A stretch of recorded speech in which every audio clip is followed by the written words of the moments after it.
Saudara kasih Tuhan Yesus, kita berjumpa kembali pada kesempatan ini. Kita bersyukur karena Tuhan masih memberi kita kesempatan untuk bersama-sama menikmati anugerah dan kebaikan Tuhan yang luar biasa pada saat ini. Tetap bersama saya di Edilau Channel.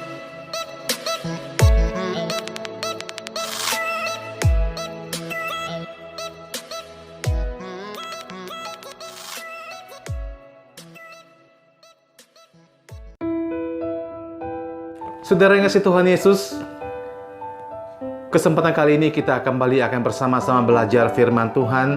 Kita akan bersama-sama kembali menikmati berkat kemurahan Tuhan yang luar biasa yang Tuhan berikan bagi kita hingga pada saat ini. Kita percaya, dan saya juga percaya bahwa Bapak Ibu Saudara sekalian, dimanapun saudara berada pada saat ini, selalu dalam lindungan, dalam penyertaan Tuhan, dan di dalam pemeliharaan Tuhan senantiasa. Kita akan kembali bersama-sama belajar firman Tuhan pada saat ini dalam Jelajah Alkitab pada seri yang ke-328. Firman Tuhan pada kesempatan kali ini diambil dari Yohanes pasal 6, dari Injil Yohanes pasal 6 ayatnya yang ke-60 sampai yang ke-71. Ayat yang ke-60 sampai yang ke-71. Dengan judul perikop yang ada di atas, murid-murid yang mengundurkan diri di Galilea. Ayat 60, sesudah mendengar semuanya itu, banyak dari murid-murid Yesus yang berkata, perkataan ini keras. Siapakah yang sanggup mendengarkannya? Yesus yang ada di dalam hatinya tahu bahwa murid-muridnya bersungguh-sungguh tentang hal itu. Berkata kepada mereka, adakah perkataan ini menggoncangkan imanmu? Dan bagaimanakah jikalau kamu melihat anak manusia naik ke tempat di mana ia sebelumnya berada? Rohlah yang memberi hidup, daging sama sekali tidak berguna. Perkataan-perkataan yang kukatakan kepadamu adalah roh dan hidup. Tetapi di antaramu ada yang tidak percaya. Sebab Yesus tahu dari semula siapa yang tidak percaya dan siapa yang akan menyerahkan dia. Lalu ia berkata, sebab itu telah kukatakan kepadamu, tidak ada seorang pun dapat datang kepadaku kalau Bapa tidak mengaruniakannya kepadanya. Mulai dari waktu itu banyak murid-muridnya mengundurkan diri dan tidak lagi mengikuti dia. Kemudian ayat yang ke-67 di dalam judul perikop di atas dikatakan pengakuan Petrus. Ayat 67, maka kata Yesus kepada ke-12 muridnya, apakah kamu tidak mau pergi juga? Jawab Simon Petrus kepadanya, Tuhan, kepada siapakah kami akan pergi? Perkataanmu adalah perkataan hidup yang kekal, dan kami telah percaya dan tahu bahwa Engkau adalah yang kudus dari Allah. Kemudian ayat yang ke-70, jawab Yesus kepada mereka, bukankah aku sendiri yang telah memilih kamu yang 12 ini? Namun seorang di antaramu adalah iblis. Yang dimaksudkannya adalah Yudas, anak Simon Iskariot, sebab dialah yang akan menyerahkan Yesus. Dia seorang di antara ke-12 murid itu. Saudara yang dikasihi Tuhan Yesus, itu tadi adalah pembacaan firman Tuhan yang diambil dari Yohanes 6 ayat yang ke-60 sampai yang ke-71. Saudara yang dikasihi Tuhan Yesus, bukan hanya orang banyak yang mendengarkan pengajaran Tuhan Yesus yang sulit memahami, ternyata para murid yang juga mengikuti Tuhan selama perjalanan Tuhan, mereka juga tidak memahami tentang pengajaran tersebut. Mereka berkata bahwa pengajaran ini terlalu keras dan tidak seorang pun yang sanggup untuk mengikutinya.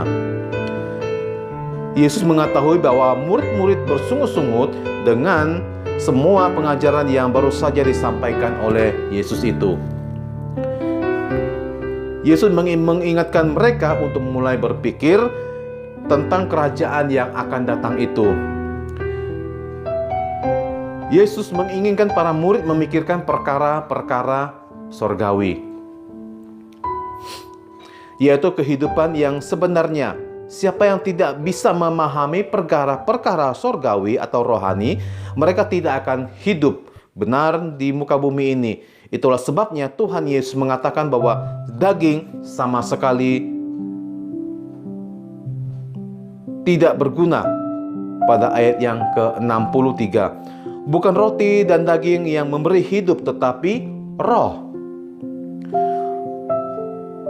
Seluruh aktivitas tubuh atau daging manusia serta kebutuhan makanan dan jasmani menjadi makna jika hidup itu telah dimiliki olehnya.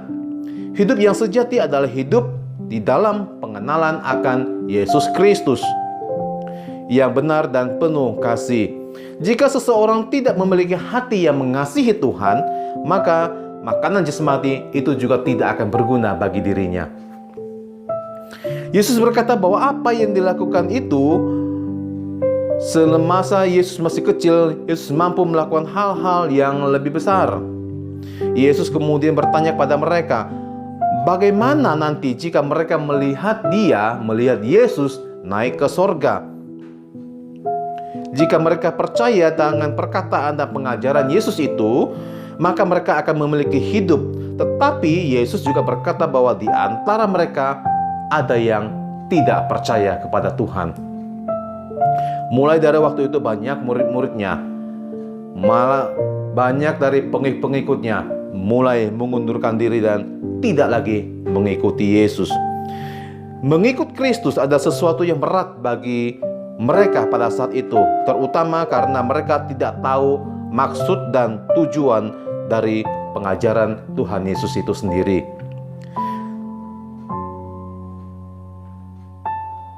Karena Tuhan Yesus mengajarkan tentang hal-hal yang bersifat rohani, sementara para pengikutnya pada saat itu, murid-murid yang lainnya, berpikir secara jasmani, berpikir secara duniawi, sehingga ketika Tuhan menyampaikan hal-hal yang rohani, maka tidak ada kesambungan di antara pikiran dari murid-murid dengan pengajaran Tuhan Yesus itu sendiri. Yesus tidak takut kehilangan pengikut, bahkan dia bertanya kepada ke-12 murid yang telah dipilihnya itu, apakah mereka juga akan meninggalkan dia? Jika orang-orang tidak percaya kepadanya dan akhirnya mendapatkan hukuman kekal di neraka, kerugian tidak ada di pihak Yesus Kristus. Hari ini, jika kita menjadi orang percaya dan menjadi Kristen bukan karena Tuhan yang diuntungkan,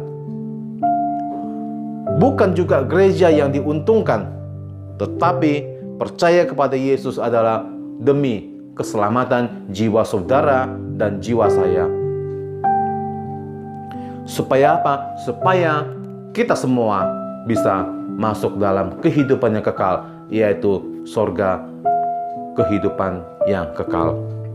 Simon Petrus berkata bahwa dia tidak akan pernah meninggalkan Yesus Kristus, yang adalah perkataan yang hidup.